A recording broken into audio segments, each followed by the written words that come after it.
Voilà, je suis à mon poste, je suis revenu. Je suis revenu. Série de 3 vidéos que vous aurez tout au long de cette journée. Bien entendu, j'ai fait un post sur Facebook, uniquement sur Facebook, où je vous ai mis toutes les grandes écoles et les grandes universités que nos enfants désormais doivent viser. Parce que nos enfants doivent être aussi leaders. Je ferai une vidéo spéciale sur ce post-là que j'ai fait. D'accord? Voilà. Je vais rester concentré sur le sujet que je suis en train d'aborder. Donc, la mise au point. La précédente vidéo, je disais que j'ai fait la vidéo où j'ai parlé de la diaspora.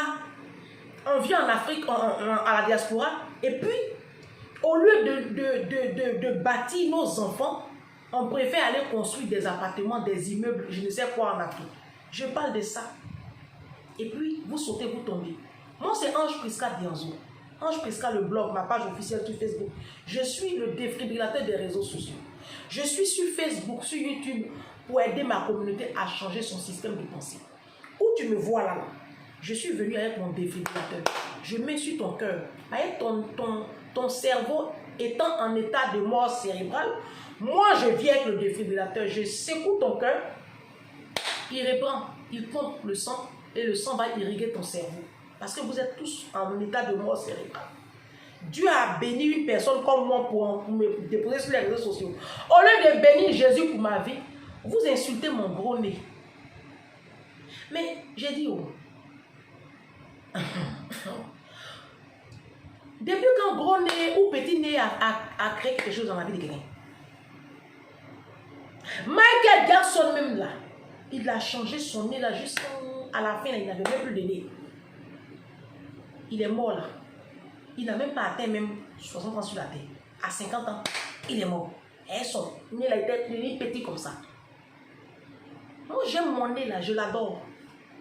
Il y a des gens même qui sont nés, ils n'ont pas de nez. Il y a des gens là, Dieu leur a pas donné nez. Mon Dieu m'a donné mon gros nez, je respire bien l'air pur. Vous insultez mon nez. Vous avez joli nez aussi, vos maris vous trompent. Vous avez joli nez, ton mari demande le divorce avec ton joli nez. Tu as joli nez, ton mari s'en fait enfant dehors. Tu le sais, mais tu es assis avec ton joli nez. Tu as joli nez, ton mari ne te désire même plus, il te parle comme de la merde. Tu as joli nez, ton mari te frappe. Avec ton beau nez. Tu as joli nez, ta famille est pauvre. Ta maman dort dans l'eau de caca. Melania Trump là, elle a joli nez, elle a marié multimilliardaire, elle a changé la vie de tout son village dans un pays de l'Europe de l'Est. Melania Trump. Elle, son joli nez là, a de la valeur. Toi, ton joli nez n'a pas de valeur parce que tu payes toi-même ta dot. La facture du mariage là, c'est toi qui vas payer. C'est toi qui es en train de payer. C'est toi qui as payé les alliances. Tu as joli nez, les factures passent sur ton compte. Moi, je ne sais pas à quoi ça sert hein, d'avoir un bon nez hein, et puis ne pas changer toute la destinée d'un village.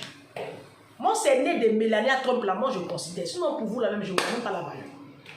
Bon, bref, on va monter le niveau. On s'en fout de mon nez. Ce n'est pas de ça qu'il s'agit ici. Donc, vos injures là, ça glisse sur ma peau. Hein. Parce que moi, j'ai été préparé par le Saint-Esprit avant de venir ici. Donc, ça ne me dit rien même. Comment je vais faire pour être millionnaire en euros là? C'est ça que je cherche. Sinon, moi, bon, tu là. Donc, je disais tantôt que je ne vous empêche pas de construire vos maisons. Je ne vous empêche pas de construire vos maisons. Mais ce qui est dommage et ce qui est regrettable, c'est que vous construisez vos maisons sur la vie, le plein épanouissement, la réussite sociale de vos enfants. Et c'est ça qui fait mal. Ça fait mal à vos enfants. Et ils vous le font payer même plus tard. Parce que quand vous vieillissez là, ils vous négligent.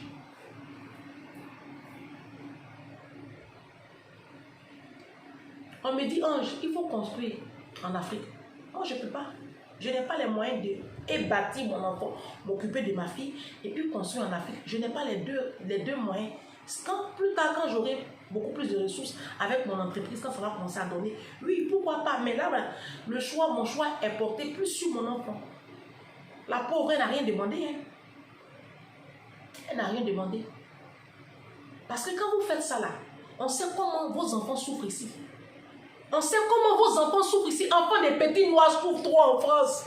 Enfants des petits noirs souffrent en France. Enfants, les petits noirs souffrent trop à la diaspora.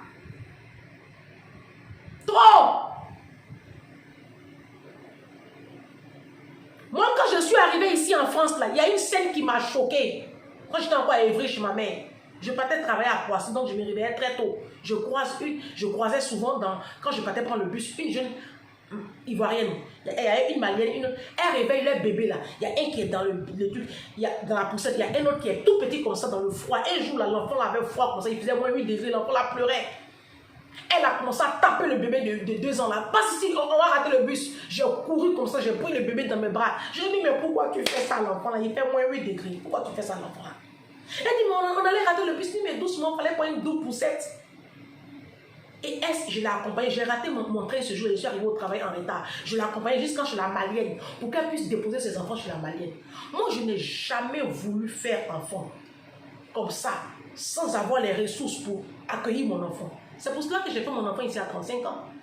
Sinon, moi, je suis arrivée ici en France, j'avais 27 ans. Je n'avais aucun problème de fécondité. Mais j'ai retardé au maximum parce que je voulais être capable d'accueillir un enfant dans de bonnes conditions. Je dis à maman que jamais je ne ferai vivre ça à mon enfant. Et quand j'ai eu mon enfant, je suis allée prendre mon appartement. Mon appartement, c'était dans le privé parce que après, j'ai fait une demande. Mais là, vous savez, les demandes de logement, ce n'est pas systématique. Ça prend des années. Et moi, il n'était pas question que je reste chez ma mère. Il n'était pas question que j'aille dans vos hôtels là, vos coloris là, ou même vos petits studios sales pourris là. Non. J'ai pris un appartement en bonne et due forme. À l'époque, je travaillais, j'avais 1800 €. J'ai fini la garde d'enfants à 2300, mais je n'ai pas commencé à 2300. J'ai commencé avec 1800 à Paris là, 10e. Et c'est comme ça que j'ai eu mon appartement, mon deuxième appartement à Damary.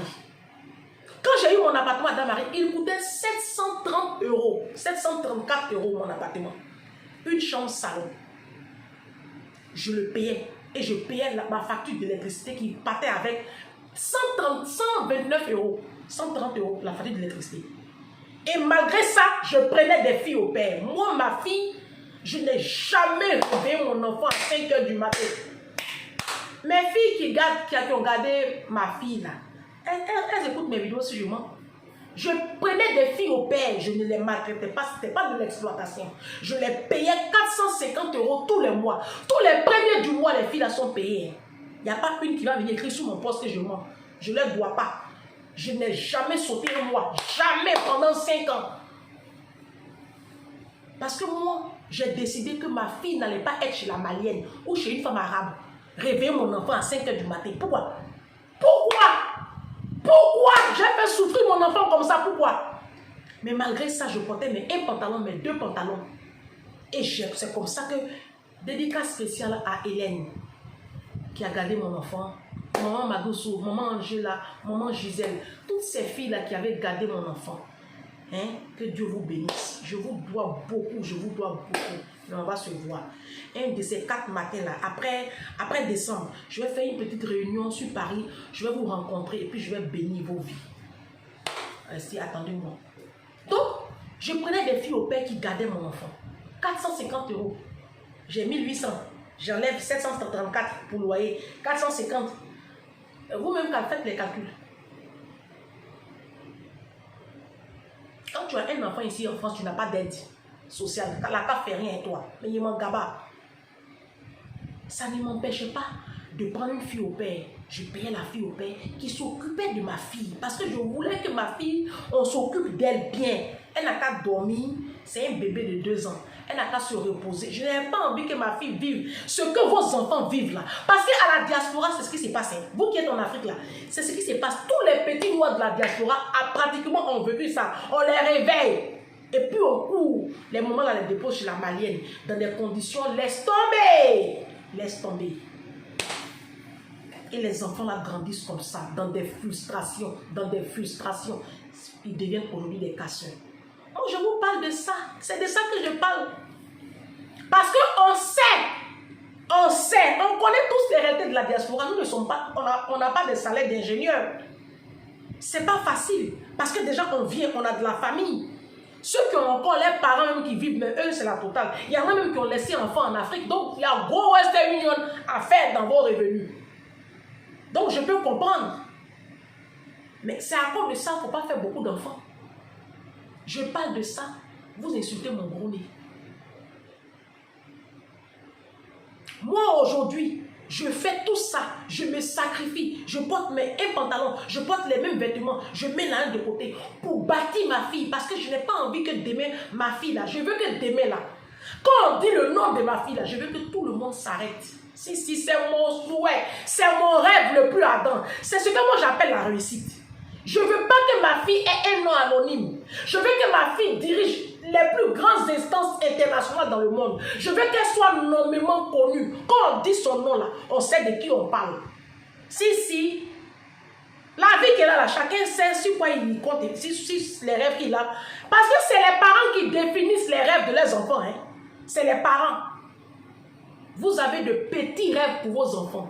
Vous voyez petit pour vos enfants. C'est pour cela que tu préfères construire au pays. Et puis tes enfants vont manger l'idole ici matin, midi, soir. C'est parce que tu as rêve de construire au pays là. C'est pour cela que tu réveilles ton enfant. Tu déposes ton enfant chez la malienne ou même chez la femme arabe. Tu payes 150 €, 200 €. La différence là, toi tu vas prendre ça pour aller construire l'immeuble. Quand je rentre, vous ne rentrez jamais. Ce sont vos cadavres rapatriés à chaque fois. Donc, bâche. Je parle de ça, vous insultez mon nez. Je parle de ça, vous sautez, vous tombez. Qui vous empêche de construire vos immeubles? Personne ne vous empêche de construire vos immeubles.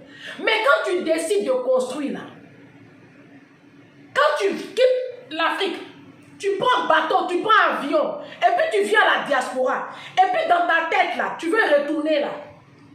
On ne fait pas beaucoup d'enfants. Tu ne fais pas beaucoup d'enfants. Si, parce que tu peux pas, ça ne va pas ensemble.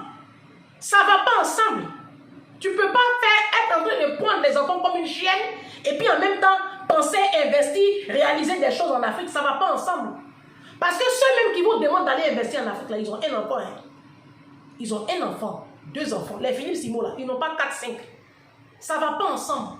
Je parle de ça, vous insultez mon nez. Qu'est-ce que mon nez a à voir avec le débat que je suis en train de... le combat que je suis en train de mener? Vous hypothéquez la vie de vos enfants. Vous limitez la destinée de vos enfants. Vous gagnez beaucoup d'argent, mais vous préférez prendre ça pour aller construire. Sinon, on doit construire l'Afrique. Ça, c'est un fait, c'est une réalité. Mais pas au détriment de ton enfant. C'est ce que moi, je condamne. Tu ne peux pas construire dans ton pays au détriment de la vie de ton enfant. C'est méchant, c'est très très méchant. Vous êtes des parents irresponsables. Vous êtes des parents sorciers. Vous êtes des parents briseurs de destinée. Vous êtes des parents hypothécaires de destinée. Vous êtes des parents méchants, malfaisants, mauvais. Voici ce que vous êtes. Et votre enfer sera propre.